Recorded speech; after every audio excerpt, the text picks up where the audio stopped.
La tabla periódica y su uso en la educación. La tabla periódica es una disposición de elementos químicos ordenados en filas y columnas, según sus propiedades químicas y físicas. Los elementos se organizan en la tabla periódica en función de su número atómico, su configuración electrónica y sus propiedades químicas y físicas. La tabla periódica ha tenido un uso importante en los centros educativos en el campo de la química y de la física. Su aplicación ha sido gradual y de usarse en laboratorios ha pasado a ser usada en las clases de química por todos los alumnos por igual. En la antigua Grecia, algunos filósofos y científicos griegos realizaron importantes contribuciones a la comprensión de la materia y los elementos. El filósofo griego Empedocles también propuso una teoría similar, pero agregó un quinto elemento, llamado éter, que se consideraba el elemento celestial y formaba parte de los cuerpos celestes. Según Demócrito, el universo estaba compuesto por átomos indivisibles e indestructibles, que eran partículas fundamentales y diferentes en forma y tamaño. Creía que los átomos diferían entre sí en su forma, posición y orden, y que estas diferencias eran las responsables de las propiedades y comportamientos únicos de los materiales. Aunque no desarrolló un sistema organizado para clasificar los átomos en función de sus propiedades químicas, la idea de que existiesen diferentes tipos de átomos con características distintas allanó el camino para la clasificación de los elementos en el futuro.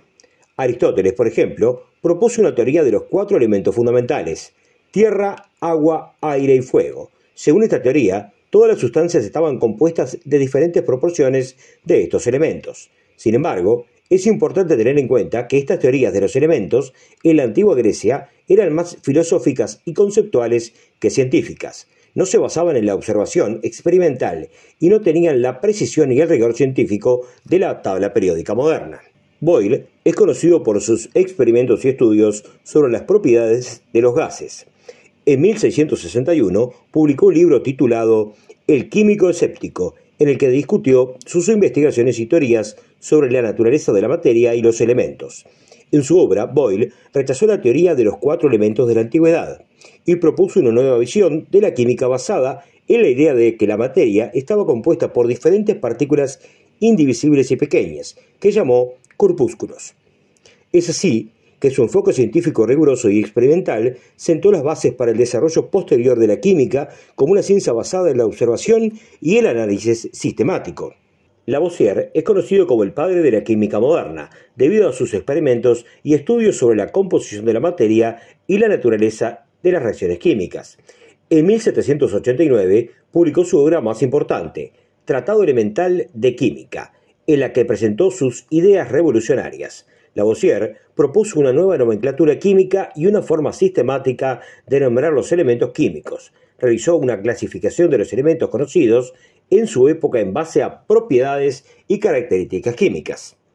Dalton propuso su teoría atómica en 1803, en la cual afirmaba que la materia estaba compuesta por partículas indivisibles llamadas átomos. Según su teoría, los átomos eran esferas sólidas y diferentes elementos. Estaban compuestos por átomos de diferentes tamaños y masas, aunque Dalton no desarrolló su tabla periódica en el sentido moderno. Su teoría fue un paso fundamental hacia la comprensión de la composición y la estructura de los elementos. Además, propuso el concepto de los pesos atómicos relativos, estableciendo una base para la comparación y clasificación de los elementos.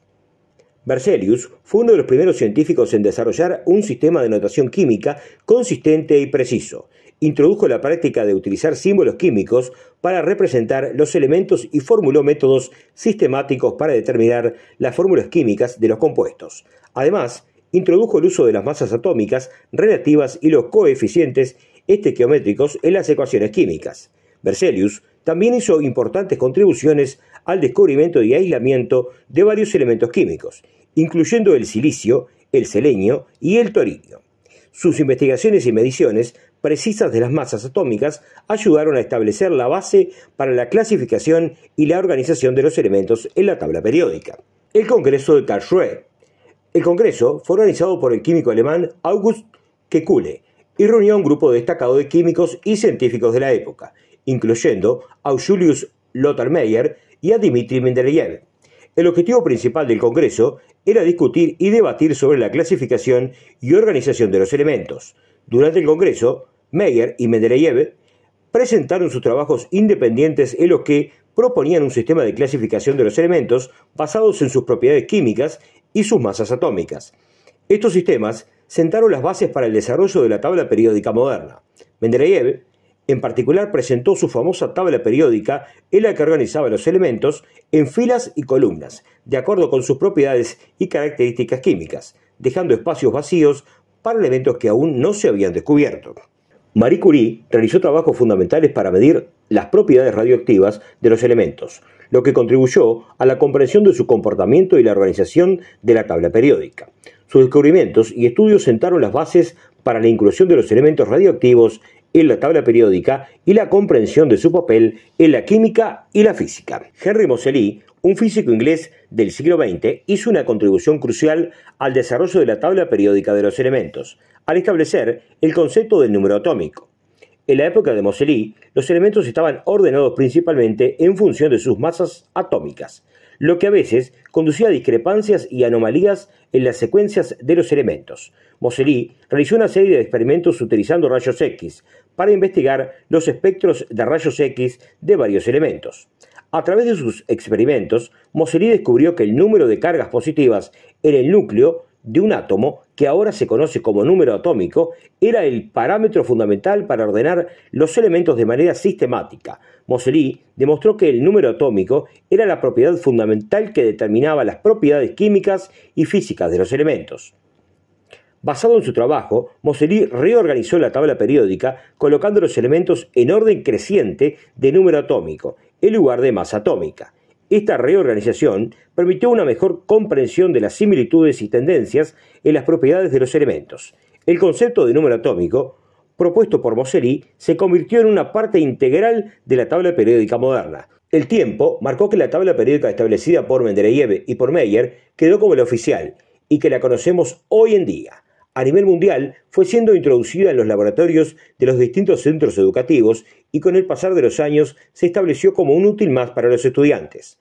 La introducción de la tabla periódica a las clases generales fue de forma gradual y fue variando según el país, pero en la actualidad la tabla periódica es utilizada como parte de la lista de útiles que tienen los estudiantes de educación secundaria a lo largo de todo el mundo.